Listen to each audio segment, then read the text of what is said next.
Hey man, I got this. I got this. What Metro PCS internet connection over here. I feel How's you, bro. everything? How's everything going with you, Everything Cam James? everything's good, man. I can't complain. I'm chilling in Atlanta, Georgia, and it's really nice outside. So I'm just kind of taking it all in. I'm usually working, so it's just nice to be here. Yeah, you work all the time. I see you putting out content all the time, and it's always high quality content. Thank you, man. I really appreciate that. Hey, no problem. So, as I mentioned, you are a musician, a filmmaker, and a YouTuber. Can you hmm kind of introduce anybody who, for some reason hasn't seen you yet on YouTube and they happen to come across my channel of all places and see you for the first time? Can you kind of briefly tell everybody who you are? No doubt, no doubt. I've been, as you mentioned, a musician for a long time. That was since college. That's what got me started in this kind of creative trajectory. And I picked up filmmaking as a function of being a musician. I wanted to shoot my own music videos and picked up the camera, started with a really cheap photography camera and leveled up over time. And now I have a movie camera. And I was doing client work for a long time and then started making my own series, my own productions, and worked on a short film in 2022. And so that kind of just elevated over time, and to the point where I felt like I had a lot of things to say, for one, and two, I had all this equipment that I wasn't doing anything with. And so December of 2023, I started my new series, Deep Dives, on YouTube, and immediately caught fire, thanks to all my amazing fans and fan base. And so, yeah, I'm 7 episodes in now and kind of hitting my stride. So that's me in a nutshell. Man, so it is interesting. I'm in a Black wealth group on Facebook, and I saw one of your videos posted, the rise of the FUBU scammers about Yeah. MLMs. And if I'm not mistaken, at the time you thanked everybody for getting 1,000 subs, and now you're Yes, pretty that close to was 50.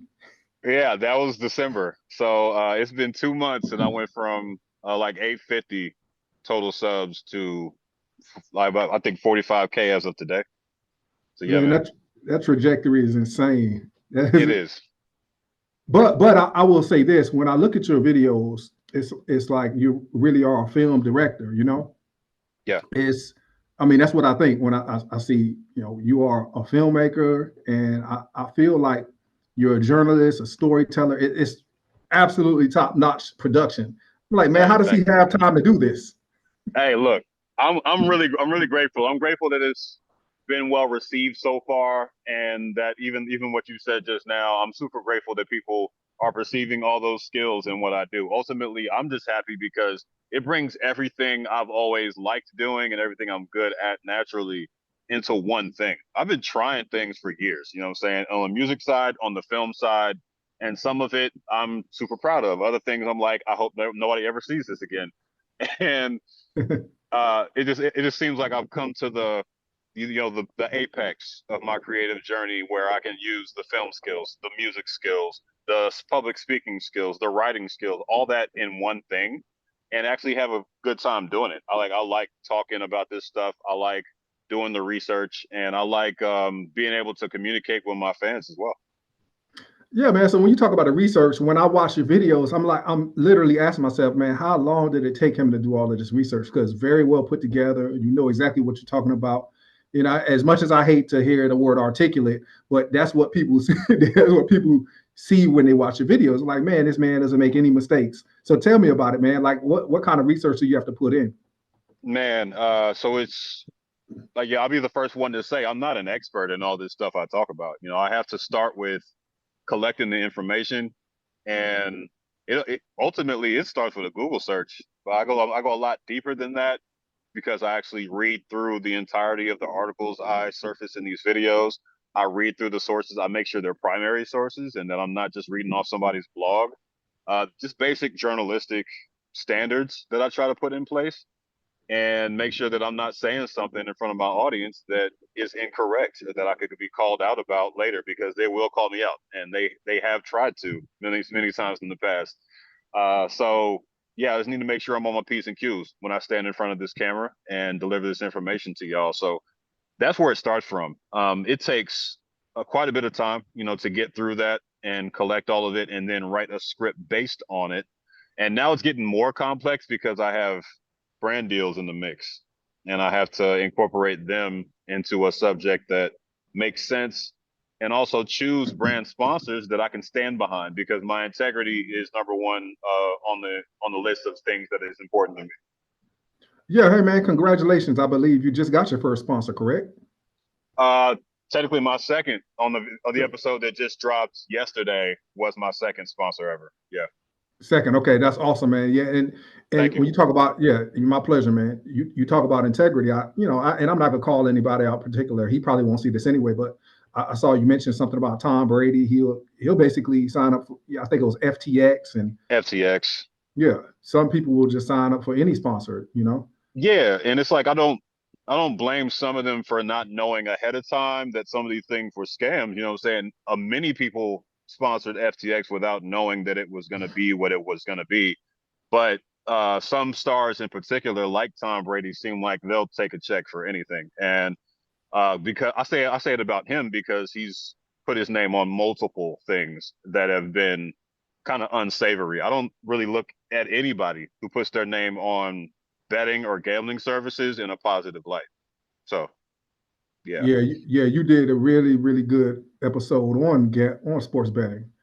yep, Some people, unfortunately, they think that either playing a lottery or sports betting is gonna get them rich or bring them some money. In actuality, man, what is it? 95 to 99% of people will lose money doing it. yeah. No, the vast majority of people who participate in sports betting, in gambling, period, are going to lose money. It's the same thing for multi-level marketing companies. These are multi-billion-dollar industries that span the globe as far as their scope and their reach. And their primary objective is to get you to lose more money every single day. And for you to have a mindset like you're going to beat them is that's a tall task. I mean, there's companies that do this for a living and they make money, they make profit betting and gambling, but those are advanced operations. If you don't have that kind of bankroll and that kind of team and that kind of time, then you're gonna lose. It's just a matter of time. Yeah, that's a fact. That's a fact. And one of the worst things you could actually do is win because I know somebody. If I'm not mistaken, they won $1,000. They end up losing 5,000 because they Yeah, thought they can keep winning. So I mean, it's a yeah, rigged game. yeah. That first hit of dopamine gets you addicted to the rush, and you get more into it and more into it, and before you know it, you're in way deeper than you think you are, because these apps, for example, Prize Picks. I was looking at my friend's Prize Picks app when I went to the Atlanta Hawks game, and that was before the sports betting piece, because I just wanted to get perspective on like why they do this, what does the app look like, etc. And I saw on that app that it was showing the winnings, but it doesn't show you how much you lost. Like, these apps are like here to deceive you and make you feel like you're winning and puff your chest up and blow your head up to the point where you think that you got this under control, but you really don't. That's absolutely crazy. And just to piggyback on what you said, even when you talk about particular celebrities who gamble, you never saw Yeah, Floyd Mayweather post his losses, but you always see him right, post his wins. So right. That's their you're right. job. Their job is to make it seem like they're unbeatable, they're infallible, and that's just part of marketing. And part of my job, I think, on YouTube is to cut through the marketing, which has been my career for a decade, and show people like this is what they're saying, but this is what the actual facts are. And look at the facts and make your mind up based on that, and not what you see on TV, what you see on YouTube. Good points. And it is almost like that with anything. I can recall I was at work and a colleague of mine, he pointed to something. He said, nothing is as it seems. And Yeah, you look social media, you see people who might be drowning in debt, driving $100,000 car, but they really can't afford it, or people in these quote unquote perfect marriages who are really struggling behind the scenes. So, yep. I'm not saying everything's a struggle and everything's fake, but for the most part, you can't like, be enamored by everything you see because you just don't know what's going on. 100%, 100%. There's like these industries are like they're full of professionals and specialists whose job it is to get past your defenses, to create ads and ad products that can convince you to participate in something that in the back of your mind is a bad idea. And gambling, sports betting especially, is just the latest iteration of that. It's more effective, it's more destructive, and it's more financially dangerous than a lot of things we've seen in the past. And it's just getting started. Like, it's super young. It only got legalized in 2018 on a federal level, and it's up to the states to make their minds up now on which one of them accepts it. So it's very young, and I just figured it was time for us to start calling it out. Yeah, I agree, man. We appreciate you calling out. The crazy thing is that as bad as sports betting is, there are some more legitimate things out there that are probably worse, like the payday loans that you talked about, and that they Yep. always end up putting in the lower income areas. And I remember in college, I was dirt poor, of course, and Hmm. I would go get like a payday loan, but I didn't have a job. So it Yeah. would really be like a title loan, and then I would never have the money to pay it back. So I would complete this cycle probably for months on end until I had to just go to my dad and say, "Hey, Dad, I need some money. Can I pay this loan off?" And I mean, it took months. And there are adults that have wives and kids who are going through the same vicious cycle as well. Tell me 100%. about what is your experience like that led you to even go down that road of researching the payday loan scams? Um, so that episode was my second one. I had just done MLMs and received such a enthusiastic response from the YouTube community for making that episode, and I was faced with a decision. Do I continue to, allow myself to become the MLM creator and fill this void that there seems to be for Black creators talking about that, or do I do what I came here to do? Before I even started episode one, my point with YouTube was to just have a space to talk about my opinions on various social topics. I was not planning to become the MLM guy. So episode two, on purpose, I chose a topic that had nothing to do with MLMs and ventured out into this direction towards other destructive things that impact the Black community, first and foremost.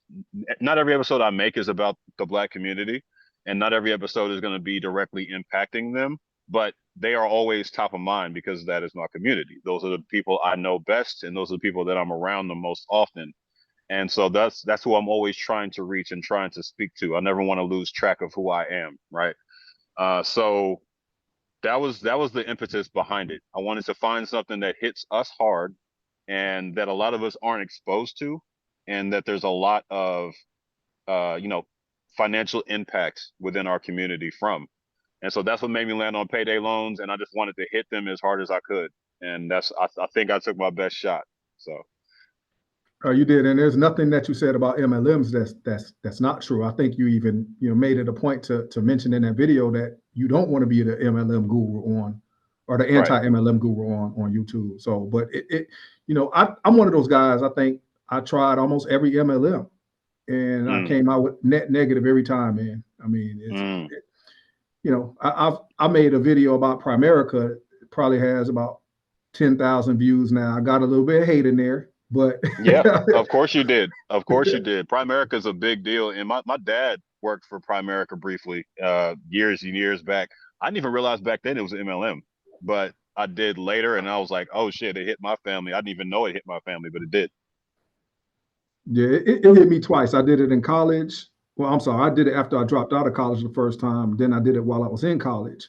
And the Yeah, crazy thing about that was that I was responsible. So part of me getting a promotion to I believe division rep was to provide my upline, my RVP, with all of my warm market. So it was yeah, like 25 people I had to provide to him, and he ended up setting appointments with about 8 or 9 of them. The rest weren't, interested. But then by the yeah. time I got all my licenses, all my warm market had been used up Mm. by my RVP. So I didn't get anything out of them, and some of them resented me for putting them in touch with him. So I'm sure they did. Yeah, I've heard a lot of stories from commenters about their story of getting sucked into MLMs and how it affected their families. And I've heard a lot of that people are, really bitter with the person who kicked it all off or got them recruited in the first place. And, I understand it. It's people get brought into these organizations for various reasons, and not all of them are evil people. And I try to make that clear as well. But the people at the top, in my personal opinion, are universally evil. They know what they're doing. And the people below them are in various degrees of needing something and having some kind of void in their life that they're trying to fill. And some people, when they realize they're hurting people, they pull out of the business. And other people, when they realize they're hurting people, they keep going because they don't think they have any other options. And it's the best way they have to make money. The need for money is behind most of this stuff. And the only differentiating line between somebody like yourself who doesn't do it anymore and somebody who's been doing it for years and climbed their way up the ladder is having the moral strength or fortitude to realize that, oh, this is against everything I believe in. I have to stop. Yeah, that's a really good point. And to be honest with you, I don't know how anybody realizes that they're hurting other people before they realize they're really hurting themselves. Because Right. all I did was put money out. I mean, it's not a knock on Primerica. It's just Melaleuca, every MLM I've been a part of, man. I just gave and gave and gave, and then had a lot of products in the garage. Never sold anything. So, but Mm, people in that particular realm, they say you have a broke mindset. You were just a bad yep. salesperson and things like that. Yep. So, but not to stay on MLMs or anything. No, you I good, man. Yeah. think, I've been called all that stuff under the sun for that on that first video. I got attacked by many MLM members, and it all boils up to the same thing. They've been affected by the brainwashing, by the control and recruitment tactics that they put in place in these MLMs, and they just drag them into a situation where if they don't defend it, their entire way of life comes crumbling down. yeah, that's a great point. Absolutely great point.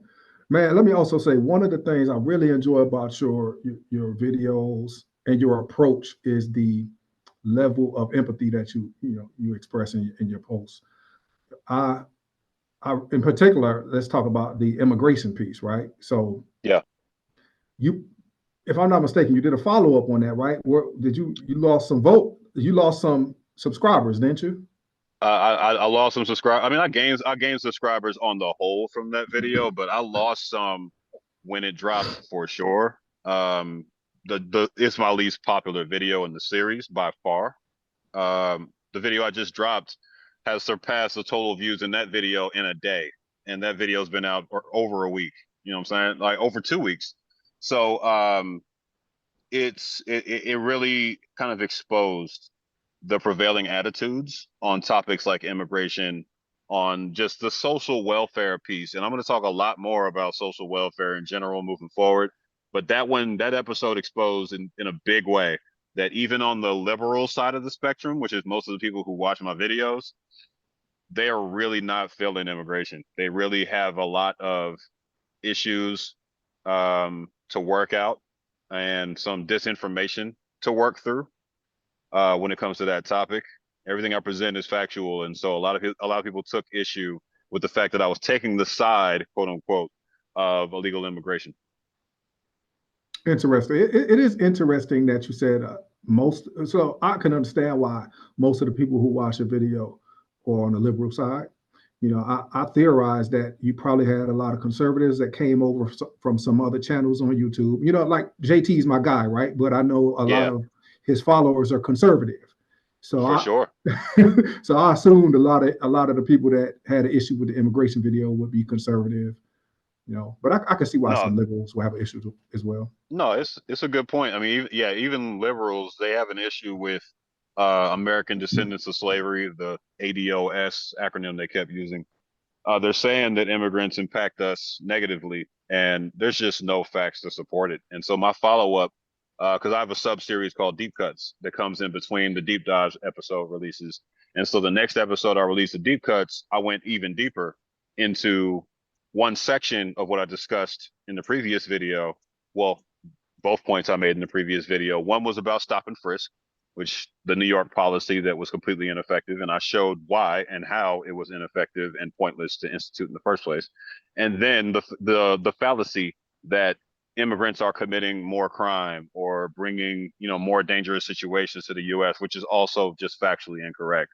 And so I used that video to drill even deeper. I'm not a person who's gonna encounter criticism and just be like, oh, I'm sorry, y'all are mad. I'm gonna back down. Like, no, if I was right, then I was right, and y'all are gonna see why I'm right. And now, like with the facts in mind, now let's talk about it. But you're not just gonna say false things, and I'm just gonna, take that standing down, that sitting down. Yeah, good points, man. And speaking of stop and frisk policy, if I'm not mistaken, that was Giuliani, Yeah, and he was given a lot of credit for quote unquote cleaning up New York. And yeah, of course, if you just stop and frisk a bunch of people, you're gonna find things on those people. But right. the issue is how many innocent people are you hurting throughout that whole process?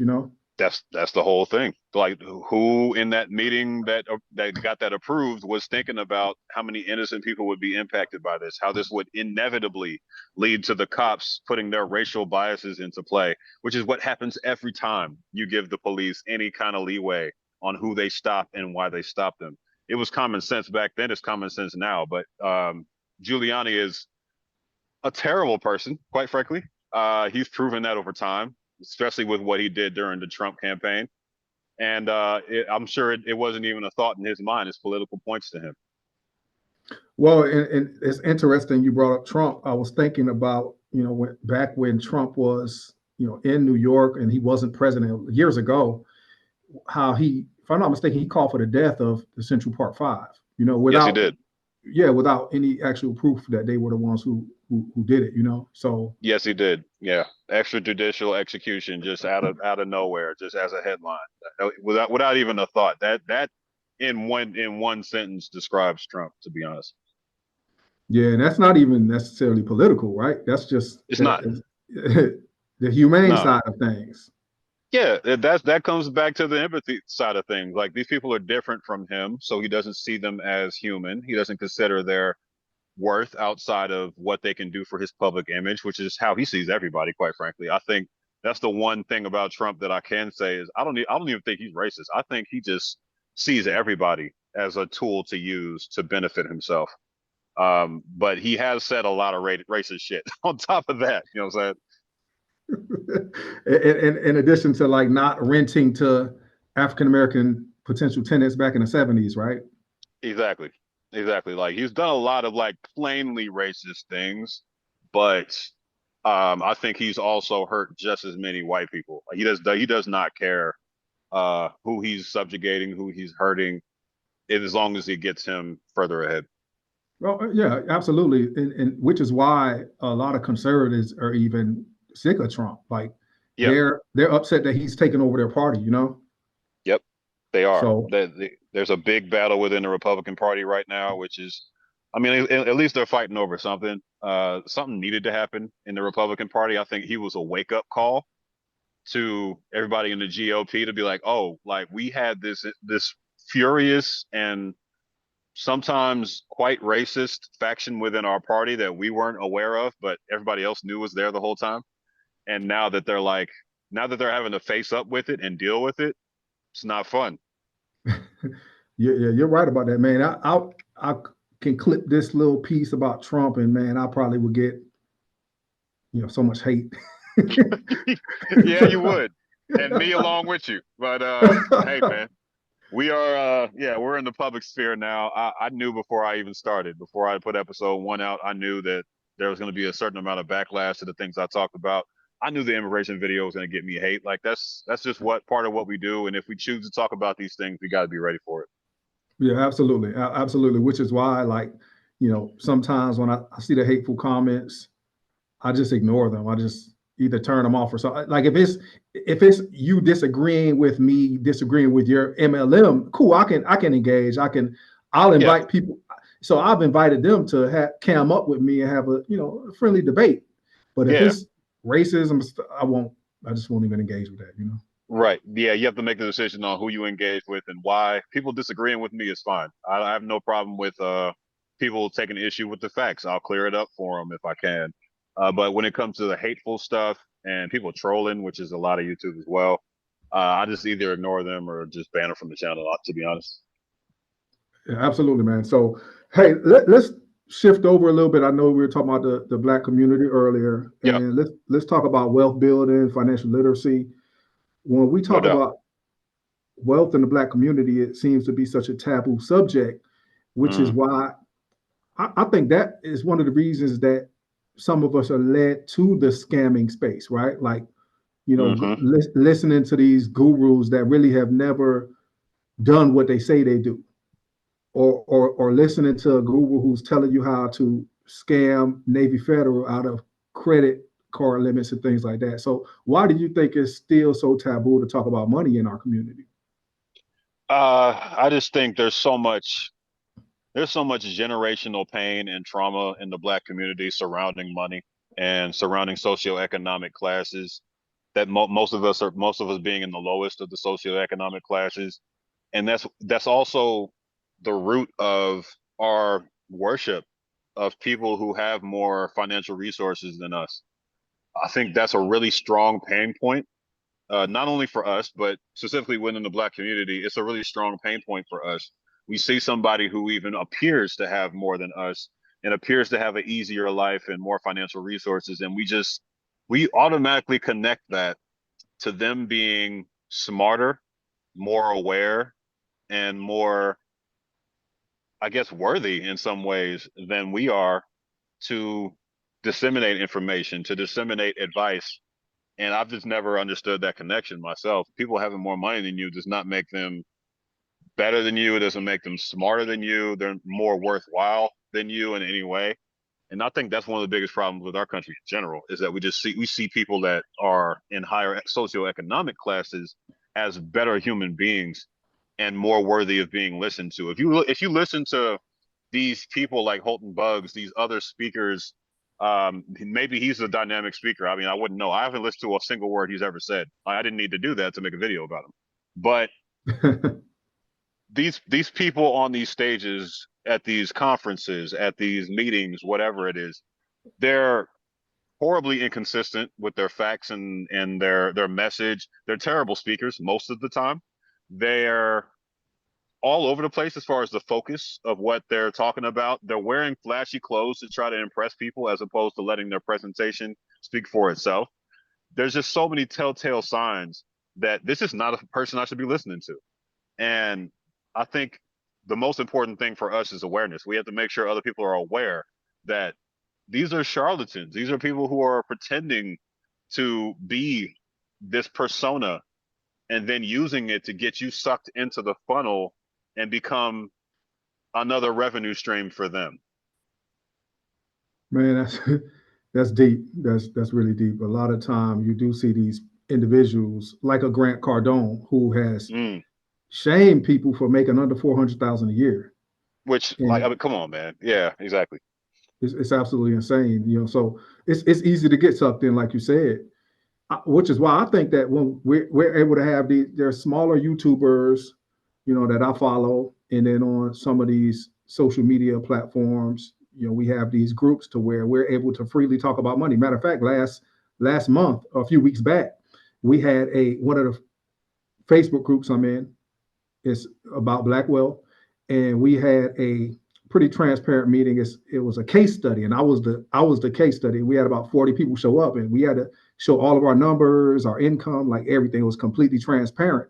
And Hmm. we were able to gather feedback from everybody else. So that's a situation where we're breaking that taboo, and Very others are cool. seeing, yeah, they're seeing how well you're doing, and you're able to see how well other people are doing, and understand that, man, no matter how good or bad I'm doing, there's always somebody that's doing better than me, or somebody that's not necessarily doing as well as I am at this moment. Right. So yeah, that's when you're able to have those transparent conversations, as opposed to thinking that what you see on social media indicates wealth. Real indicators of wealth is not what you see physically. It's not. It's absolutely not. And what took me, because you spoke briefly and when we were talking via email about your situation and how a lot of your wealth that you've accumulated is quiet. It's not something that's more visible and something that you necessarily brag about or put out there, but you've slowly accumulated your way and saved your way into, touching M's at this point. And that's a fantastic thing, but it's also like it also kind of drives the point home. People look at me now, like I've been recognized in public at this point, and that's just the fact that I'm a public person and YouTube is going well. But people have no idea what's happening behind the scenes. They have no idea how much we make from YouTube. They have no idea how much we don't make sometimes from YouTube, even on a successful video. Entertainment is a lot of smoke screen. It's a lot of like just noise and flashing lights. And behind that, a lot of people, even in the music industry, which I know intimately, a lot of them, the biggest names that you might know, aren't making as much money as you think they are. And that's the biggest, I guess, lack of transparency that affects us as a community is just thinking that everybody whose name we know or whose face we see is just doing so well. I have student loan debt and I have since 2008. Like I'm still paying some of those loans down. I'm paying down a car note right now. I have so many things that are hanging over my head that I still need to take care of. Even with the YouTube revenue adding on to what I'm making, it's great, but I'm not out of the doghouse yet. You know what I'm saying? And that's the level of transparency that I think more people need to have. Man, that's great. I appreciate you saying that because you just don't know. Like you see these YouTubers, you think they're either rich or you just don't know how well they're doing, Yeah, and you just assume. So, like case in point, yesterday, Kendra G. I don't know if you know her. I've heard the name, I think. Yeah, Kendra G is a pretty big social media influencer, and she posted a Yeah. video about her boyfriend giving her a choice of two Rolls Royces, and everybody, of course, the ladies are all celebrating that and celebrating him and saying, "Oh, where can I get a man like that?" But my whole thing was, whether he can afford it or not, we don't know. We don't know if it's just a front or not. And now you have all these people who don't make nearly as much money as they think she makes, who want to Yep. go out there and rush and do these things. And it's just, I thought it was more detrimental than it was positive, personally. Oh, 100%. I think cars are the biggest one. Most of these MLMs use cars as like this dangling bait for people. Cars are one of the biggest, well, for one, depreciating assets of all time, but also just the fact that they're dangled as something that's aspirational. Like I've always seen cars as a tool to get me from A to B. Like I don't really see it as this thing that I need to have to impress other people. I think we need to separate ourselves as a community in general from the whole like my whole external life needs to impress other people. I was driving around. I just upgraded my car, which is why I have a car note.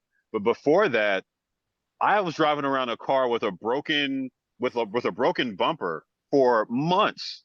Like I did not care what everybody else on the road was thinking when they saw me. I didn't give a damn. Like, is this car safe? Does it allow me to get from A to B uh, in one piece? Like, that's really always my priority. I don't know these people. I don't care what they think about me. They'll think one thing about me in a nice car. They'll think another thing about me in a bad car. But the person inside the car doesn't change in either one of those scenarios. So like, we have to separate ourselves from this intense materialism that we've gotten like suckered into because it's really killing us and it's getting us it's been making us fall victim to some of the worst scams out there because we're so easy to trick. Man, that's such great points when it comes to cars, man. That's like, one of the number one inhibitors of wealth in our community, and not necessarily just in our community, but in our country in general. I have a Hmm. 2016 Camry. Well, my wife has a 2016 as well. They're both paid for. I got about 130,000 miles on mine, and somebody Yeah. stole a hubcap off my driver's side, tire. So I started pricing it. I was like, am I gonna get another one? I just end up taking off four hubcap, the other three off. So now I'm driving around no hubcaps. It's been almost a year. I'm like, it don't matter, man. I'm getting from A to B. It doesn't matter. It It's doesn't matter, bro. It's a car. Like a just car. it is what it is. Just deal with it, and as long as you have to, and then fix it at some point. Like it doesn't change whether you fix it today, whether you fix it months from now. Who cares? Who cares? I just yeah, that's my main sticking point. Like I had to get to the point where I was just like, why do I care about all these things that like because there's always something else, right? You fix the car, you upgrade the car, fantastic.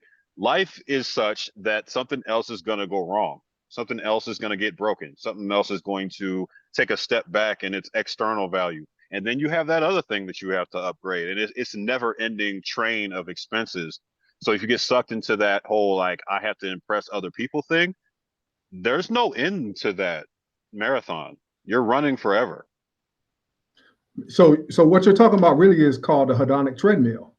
Yeah. Yeah, the baseline, your baseline never really, it adjusts a little bit, right? Yeah. But you whatever you pay for a new car or whatever, a new house, you know, after a while, you're back to the same baseline as you were. So, but Yep. now you got a $5,000 mortgage attached instead of a $2,500 mortgage. 100%. 100%. You hit it right on the head. It's something that I realized in 2023 when I was just like, I was grinding to get my credit card debt down, and I wasn't going out at all. I was just working nonstop that year. And the thing I realized was the lifestyle creep thing. Was that all my bills I had so many bills that I shouldn't be paying, things that I didn't need, that I had to cut off or decrease or reduce, get rid of.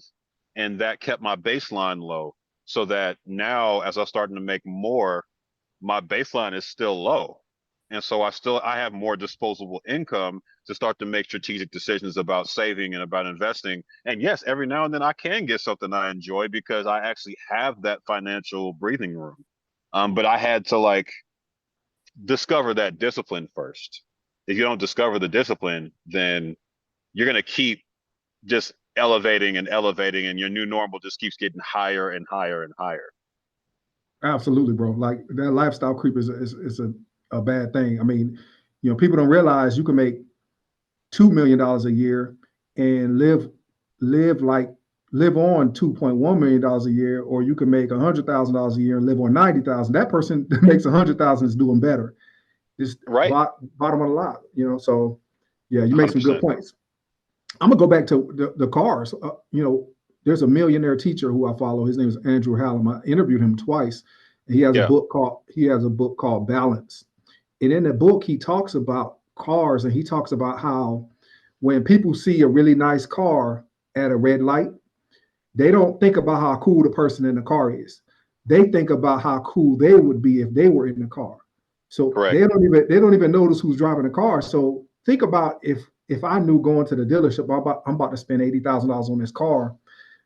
Think about if I was able to adjust my viewpoint, thinking nobody cares about what I Nobody drive. cares. Yep. Like, would I still spend at 80, or would I probably go down to 20? Yeah. So 100%. And that's been my thought process every time. It's like, yeah, I do like that my car has more amenities now. The Bluetooth is nice. The AC and the heated whatever is nice. But ultimately, how much additional functionality did I get out of that? How many more years of use did I get out of that? And how much actual tangible financial value did I get out of that, in as far as comparing this asset to my last one? Those are the things I think about now. And so I look at new cars as the worst possible thing that I could ever go for now, because they're kind of designed to be an extremely depreciating asset. And used cars that have been through a bunch of owners and are still in good condition are the best possible investment as far as cars go than a new car would ever be. And like that's where my sights are set now. I'm always looking at what's the best older model car I can get that still works and looks good enough. You know what I'm saying? yeah, man, these are kind of conversations we need to have in our community, man, just to Yeah, continue to 100%. send us in the right direction. But hey, man, if you had to give 3 pieces of advice to Yeah. somebody who is just graduating from college, they might have student loan debt, they might not, but if you had to give 3 pieces of advice, what would you give? Create a budget. I budgeted off a spreadsheet the last couple of years, and it's very precise. It takes into account all the income I bring in, even if it's variable like YouTube. I make an average and put that in there, and it has all my bills and the due dates plugged in there. There's formulas that let me know what I'm making quarterly, what I'm making yearly, and I change that based on what this month's revenue brought in. If there was something sudden that dropped into my lap that wasn't there before, I tweak it, and that lets me know how much to expect moving forward, what to anticipate as far as costs go. How long it's going to take me to pay off my student loan debt? That's plugged in there too. The interest rate and all. So make a budget, make it extremely detailed, and you don't have to depend on services like Mint and stuff like that, even though they're useful. Do it yourself. I think the practice of doing it yourself actually allows you to get even more vigilant with what you spend. Because when you're seeing those dollars and cents on a regular basis, it gets a lot harder to spend on pointless shit. Trust me. Fact. You think about it a lot harder. So that's number one. Number two would be to, as we spoke about previously, and it's connected to establishing a budget. It's just keep your lifestyle under control. Drop that baseline as low as you possibly can, and that's an ego thing too. That's bigger than just the budget and just saying do it. You have to conquer something within yourself that makes you want to compete with everybody. Whether that's getting off of social media as much, or just having talks with yourself about why do I value these things? What inside myself is missing that makes me want to compete with actual celebrities? You know what I'm saying? As far as like my day-to-day life goes, if you conquer that ego thing, then you'll much more easily be able to keep that lifestyle creep down.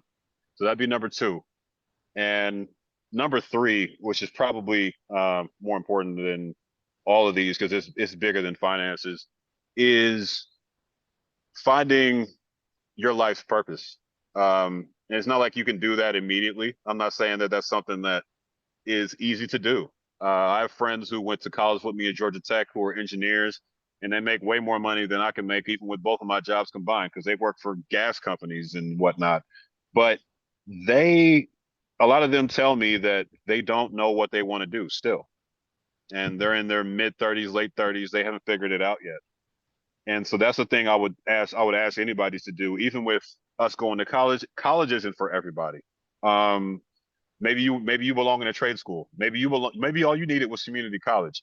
Figure out the thing that you need to accomplish your goals and chase that down. You can learn almost anything you want to learn via YouTube. I taught myself how to do film, how to do music via YouTube, with the help of many people that I met in college and I met along the way within the industry. So find that thing and don't let anything life throws in the way prevent you from trying to achieve that thing. I've tried to do the film and music thing my entire life. I've had big successes. I've had major failures. I've had months where I wanted to quit every week. That's going to happen to you too. But you will find that thing eventually. It's a matter of not quitting. So do what you have to do to keep yourself alive and keep the bills paid while you continue to pursue the thing you actually care about. Because that's the one regret you're going to have when you're 70, 80 years old is I didn't do that thing that I really love and I really care about when I was young enough to do it.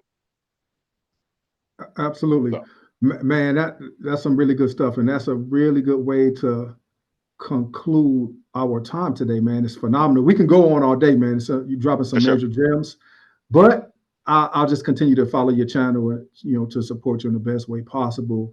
Where Love that. can my followers follow you besides just the Uh, YouTube channel?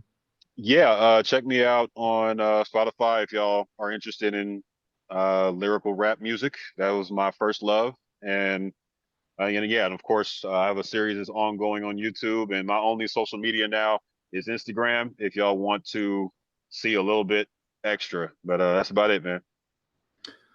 Hey, man, you could have been anywhere today, but you chose to be here with me on my Uh, birthday. So I appreciate it, man.